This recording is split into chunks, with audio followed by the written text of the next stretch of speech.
This is Open to Hope Radio, featuring Dr. Gloria Horsley and her daughter, Dr. Heidi Horsley, coming to you on behalf of the Open to Hope Foundation, dedicated to those who are looking for hope after loss. Now, here's Dr. Gloria. Welcome to the Open to Hope Show. I'm your host, Dr. Gloria Horsley, with my co-host, Dr. Heidi Horsley. Barbara is a dear friend. I adore her. I'm very happy to have her on today.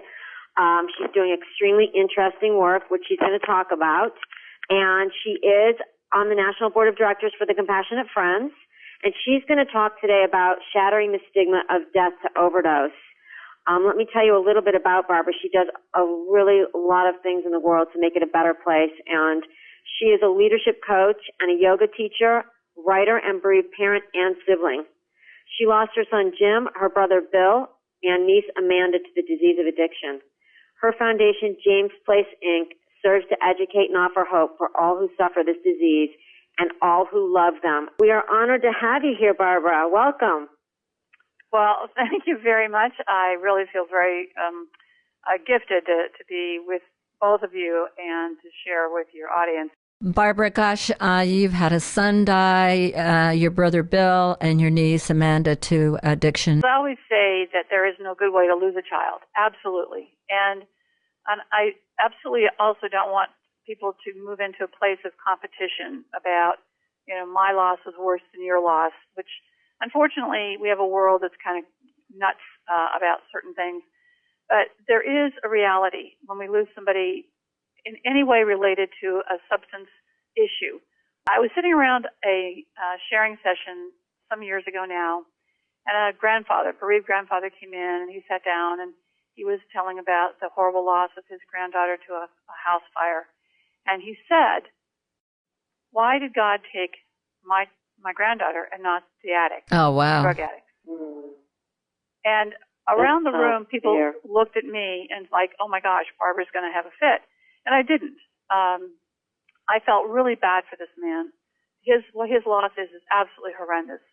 And so when it came around the circle to me and I shared the losses that I've experienced, I could see this man turning a little red, and he came up to me afterwards and he said, "I owe you an apology." And my words to him were, "No, I don't believe you do. I thank you. But you have a different belief in how the world operates than I experience it today." And this disease, this thing called addiction, is a disease, and many people still think of it as a moral issue, or people are partying, or they just could have said no.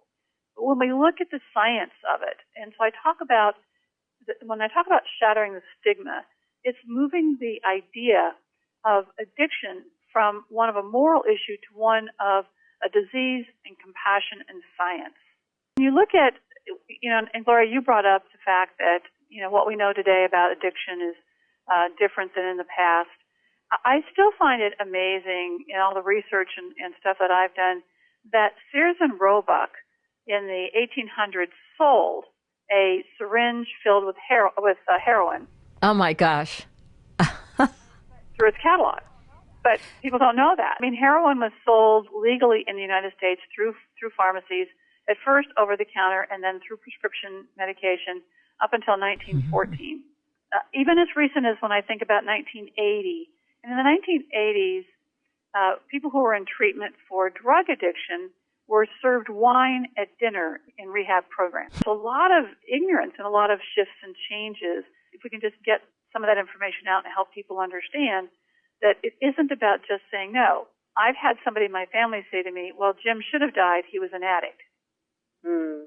And people say the cruelest things. And unfortunately, this particular person subsequently lost somebody very dear to him through the same disease. So let's talk about blaming the parents. I have a dear friend whose stepson has a challenge. He has the disease of addiction.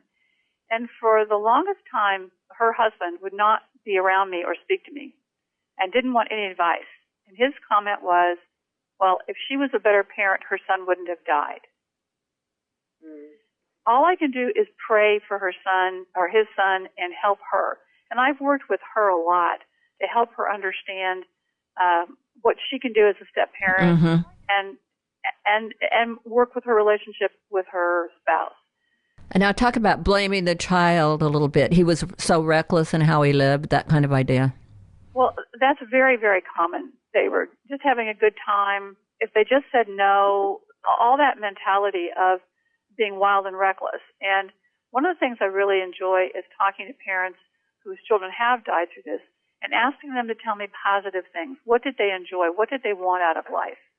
And when we begin to see our children as human beings who wanted to be arc welders or be architects or wrote beautiful music or were artists, and we can start to make them human beings rather than objects, because as you know too well, in this world we tend to objectify people.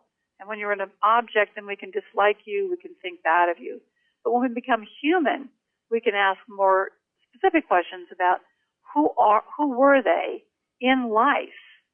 And they're more than this disease. Just as somebody who has cancer, they're more than the disease that they had. They're human beings.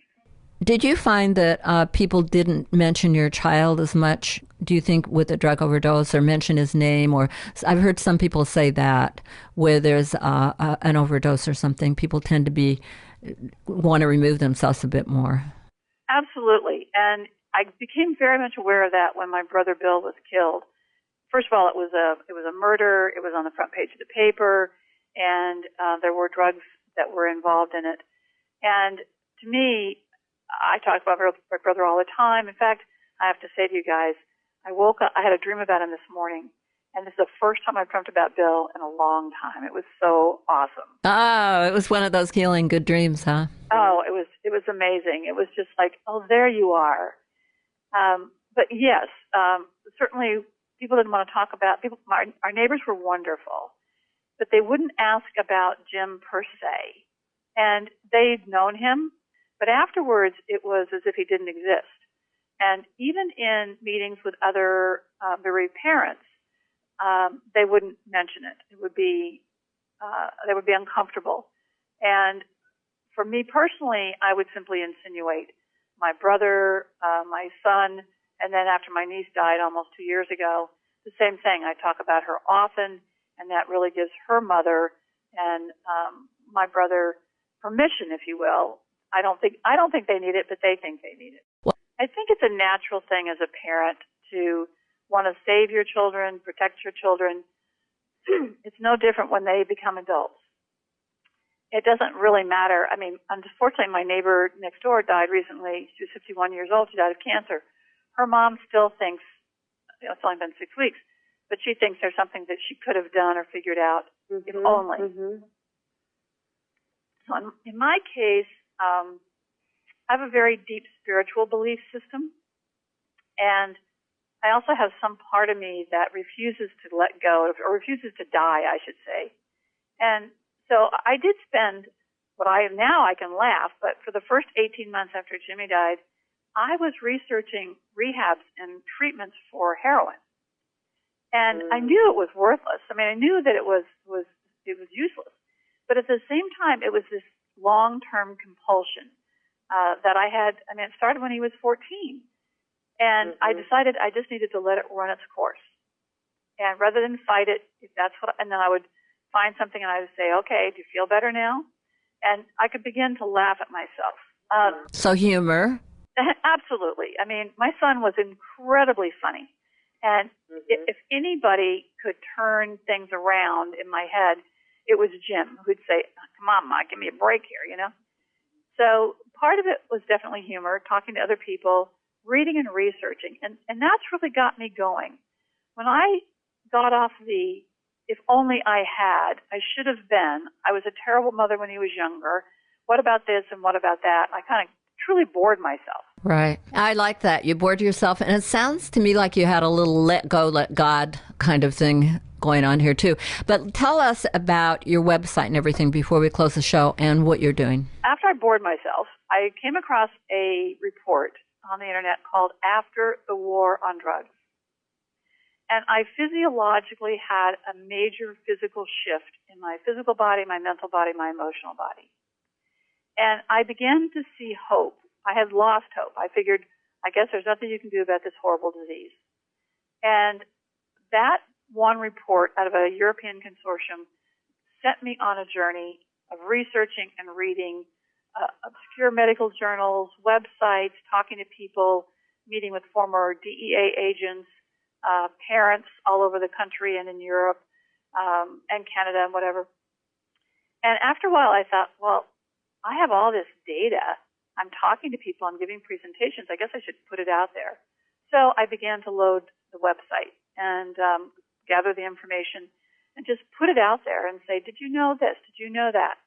And the more I talk to parents who've lost children at any age for anything related to a substance issue and watch them say to me, and this is where I get teary, this is where I get choked up, when they say to me, you've given me my son back.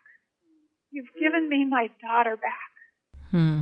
Because they've seen that that this is a disease and that their children weren't willful. They were fighting. They could begin to see the process better and in a greater view, if you will. And so for me, it's been a passion of educating people, helping them get their children back, to appreciate that they did do some wonderful things as parents, that this is a disease, and we have a society that doesn't get it, and yet there's tremendous resources being put to research, to deal with it, and it's very complex. So if I can help people understand through the website. And give us your website again. It's shatterthestigma.com. Great. Well, Barbara, thank you so much for being on the show today, and thanks for all the work you're doing to help families and help children. And you're such a great example of wonderful spirit and energy. And thanks for being on the board of the Compassionate Friends. That's a great place. Well, thank you for the time and for offering hope. Thanks, Barbara. You're welcome, Heidi. Well, thanks for listening to the show today, and please tune in again next week for more of Open to Hope. You've been listening to Open to Hope Radio, hosted by Drs. Gloria and Heidi Horsley.